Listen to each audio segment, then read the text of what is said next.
सम्पूर्णमा नमस्ते। नेप्से नाउमा आज पनि यहाँहरूलाई स्वागत छ। सर्वप्रथम सिडिएससीको करेन्ट इस्यु अपडेटको बारेमा जानकारी दिन चाहन्छु। आज Sun Nepal life insurance company लिमिटेडको रिजर्भ राइट सेयरमा 626 जनाले चाहिँ अप्लाई गरिसक्नु भएको छ।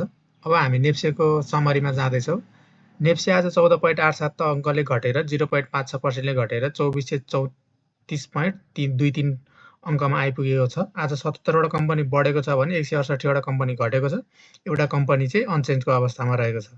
त्यस्तै गरी आज टप 5 टप गेनर्स कम्पनीमा क्रेस्ट 10% ले बढेको छ, ओएमपीएल 10% ले बढेको छ, जोशी 6.88% ले बढेको छ, यूएसएलभी 5.44% ले बढेको छ, एलबीबीएल 4.22% ले बढेको छ। त्यस्तै गरी टप 5 टप लुजर्स कम्पनीमा एनएमआईसी 6.22% ले घटेको छ, बीपीसीएल 4.31% ले घटेको छ, सिक्लेस 4.27% ले घटेको छ, होर्जा 4% ले घटेको छ, आरएचजीसीएल 3.99% ले घटेको छ।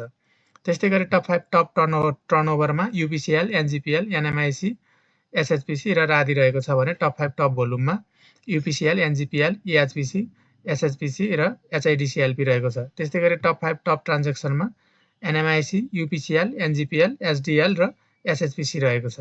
त्यस्तै गरी मार्केट समरीमा आज टोटल टर्नओभर चाहिँ 9 अर्ब 63 करोड 48,12,612.57 पुगेको छ भने टोटल ट्रेडेड सेयर चाहिँ 2 करोड 18,28,231 भएको छ। त्यस्तै गरी टोटल ट्रान्ज्याक्सन 1,02,445 भएको छ भने टोटल स्क्रिप्ट ट्रेडेड 314 वटा कम्पनीको भएको छ।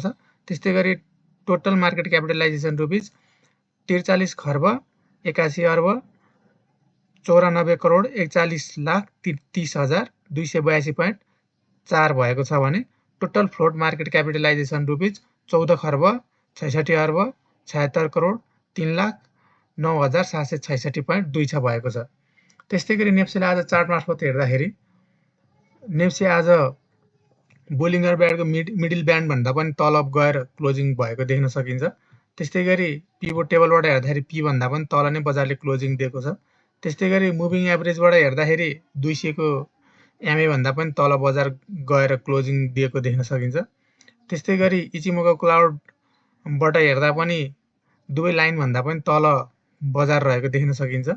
त्यस्तै गरी सारबाट हेर्दाखेरि सारले बुलिसलाई कन्टिन्युटी दिइरहेको देख्न सकिन्छ।